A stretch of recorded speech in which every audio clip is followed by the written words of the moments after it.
இன்றைய வசனம் தியானத்தின் தலைப்பு, தமக்கு காத்திருக்கிறவர்களுக்கும் தம்மை தேடுகிற ஆத்துமாவுக்கும் கர்த்தர் நல்லவர். புலம்பல் 3ஆம் அதிகாரம் 25ஆம் வசனம். தமக்கு காத்திருக்கிறவர்களுக்கும் தம்மை தேடுகிற ஆத்துமாவுக்கும் கர்த்தர் நல்லவர். முதலாவது, ஆண்டவருக்காக காத்திருக்கிறவர்கள்தான் கர்த்தர் நல்லவர் என்பதை ருசிக்க முடியும் என்று தியானிப்போம். இந்த உலகத்திலே காத்திருப்பது மிகவும் கடினமான காரியம். காத்திருக்கும் காலத்திலிருந்து நாம் பெற்றுக்கொள்ளும் காலம் வரை எப்படி இருக்க வேண்டும் என்று அடுத்த வசனத்திலே நாம் பார்க்கிறோம். கர்த்தருடைய ரட்சிப்புக்கு நம்பிக்கையோடு காத்திருக்கிறது நல்லது. காத்திருக்கின்ற காலத்திலே ஆண்டவர் மேல் நாம் நம்பிக்கையோடு காத்திருக்க வேண்டும்.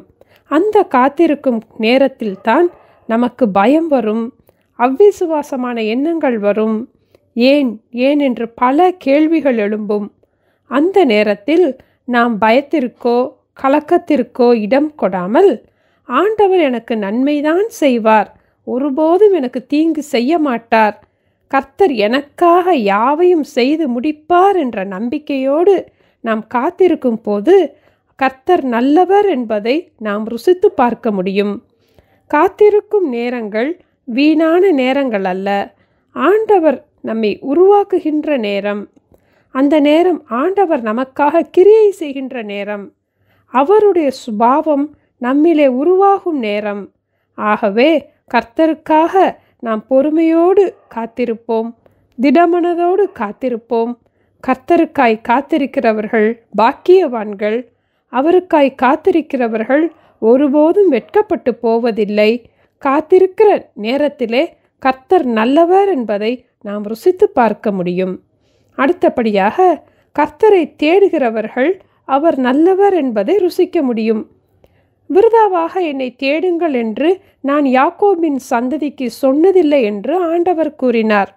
ஆண்டவரை தேடுகிறவர்களுக்கு அவர் பதில் தருவார், பலனும் தருவார். சங்கீதம் 14:2 தேவனை தேடுகிற உணர்வுள்ளவன் உண்டோ என்று பார்க்க கர்த்தர் பரலோகத்திலிருந்து மனுபுத்திரரை கண்ணோக்கினார் என்று வாசிக்கிறோம். ஆண்டவரை நாம் தேடுகிறோமா என்று ஆண்டவரும் பரலோகத்திலிருந்து ஆவலோடு கண்ணோக்குகிறார். நாமும் வானத்தையும் பூமியையும் உண்டாக்கின ஆண்டவரை கருத்தாய் தேடுவோம். நாம் ஆண்டவரை தேடும் போது அவர் நமக்கு தென்படுவார். அந்த ஐக்கியத்திலே சந்தோஷம் உண்டு.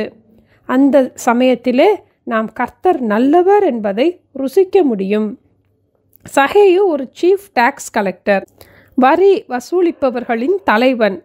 இயேசு இந்த உலகத்திலே வாழ்ந்த நாட்களிலே இயேசுவை பார்க்க சகேயு மிகவும் ஆசைப்பட்டான்.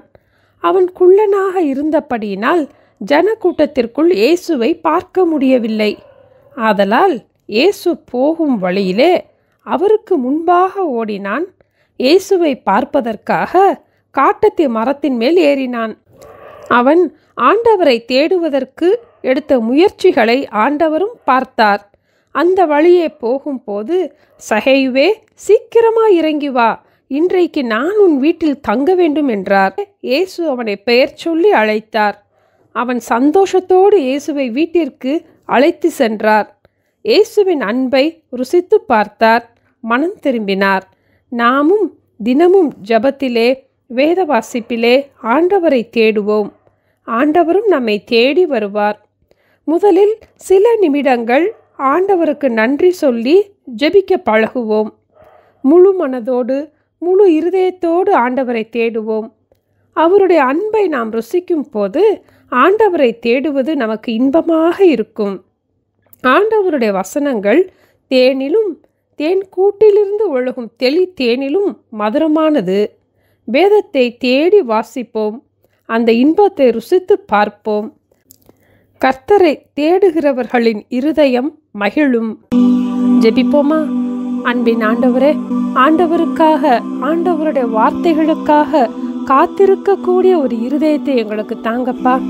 கர்த்தரை தேடுகிறதிலே முழு இருதயத்தோடு முழு மனதோடு நாங்கள் தேடி கர்த்தர் நல்லவர் என்பதை இன்னும் நாங்கள் ருசித்து பார்ப்பதற்கு எங்களுக்கு கிருபை தர வேண்டுமாய் இயேசுவின் நாமத்தில் ஜெபிக்கிறோம் பிதாவே. ஆமேன். Thank you. Have a blessed day.